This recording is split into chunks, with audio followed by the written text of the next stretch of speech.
अस्सलामुअलैकुम यूट्यूब वाले भराओ की हाल चाल है। उम्मीद है सारे भरा ठीक हो सन। भरावा ना जनाब शौक भी अच्छा जा रहा सी। मैं गुलाम मुस्तफा, तुसी देखने लगे हो पहुंच पिजन चैनल।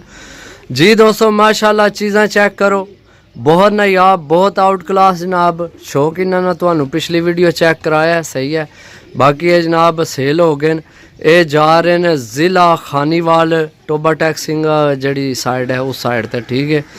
तो कल तो जनाब मैं पता किया है तो गड्डी ना कोई बंदोबस्त नहीं होया। अज उम्मीद है कि इंशाल्लाह गड्डी मिल जाएगी। तो इंशाल्लाह भाईरा की मानत है साढ़े को, ठीक है। ये अज भाईरा की लाजमी पहुँचा के आमने।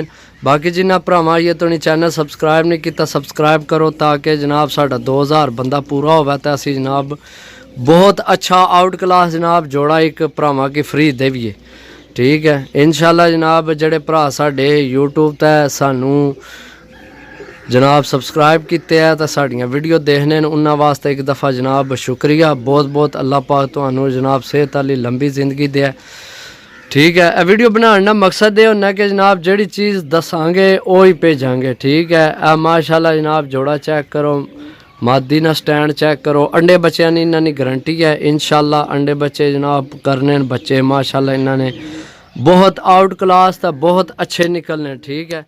बाकी जनाब चेक करो जनाब जोड़ा बिल्कुल ओके हेल्दी एक्टिव सही है। ए चेक करो जनाब ठीक हो गया।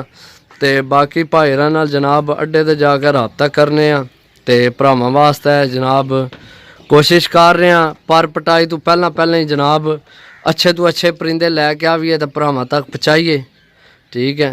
बाकी भरावां ना बहुत शुक्रिया जेड़े सानू जनाब लाइक फॉलो लगे करन टिकटॉक ते भी यूट्यूब ते भी।